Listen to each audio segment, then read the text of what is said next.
ምናላችሁ ተመልካቾች የዕለተ ቅዳሜ ስፖርታዊ ዜናዎችን ወደ እናንተ አደርሳለሁ። ወደ መጠናቀቁ በሚገኘው የኢትዮጵያ ፕሪሚየር ሊግ የ2018 መርሃ ግብር መቀሌ ሰባ እንደርታ ከሊጉ የወረደ ሁለተኛው ክለብ ሆኗል። በ37ኛ ሳምንት የሊጉ መርሃ ግብር መቀሌ ሰባ እንደርታ በኢትዮጵያ ቡና 3-1 መሸነፉን ተከትሎ ከአርባ ምንጭ ከተማ በመቀጠል ከሊጉ መሰናበቱ ተረጋግጧል።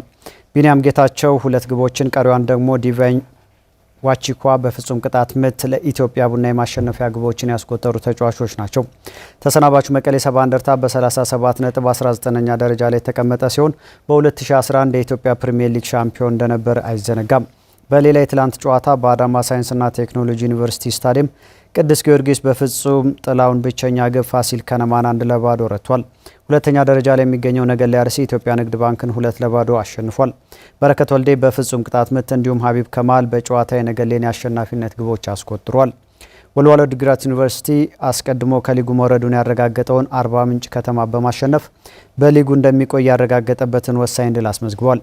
በሊጉ ለመቆየት ውጤት ማስመዝገብ ግዴታ የነበረበት ወልዋሎ እንዳሰበው ሆኖለት ጨዋታውን ገና በሰባተኛው ደቂቃ በሰመረ ሀፍታይ አማካይነት ባስቆጠረው ግብ አሸንፎ ወጥቷል።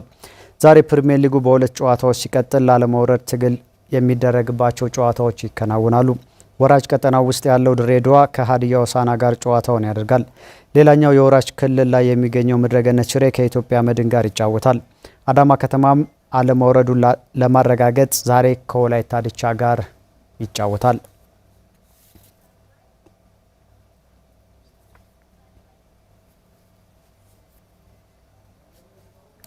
በባህር ዳር ከተማ ሲካሄድ የቆየው የአማራ ሊግ የምዕራብ አማራ ውድድር ዛሬ ይጠናቀቃል።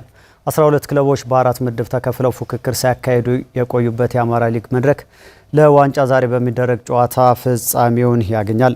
በኢትዮጵያ ክልል ክለቦች ሻምፒዮና ላይ ክልሉን የሚወክሉ መሆናቸውን ያረጋግጡት ደብረ ማርቆስ ከተማ ቢና ሁለት እጁ እነሴ ለዋንጫ ክብር ዛሬ ይጫወታሉ።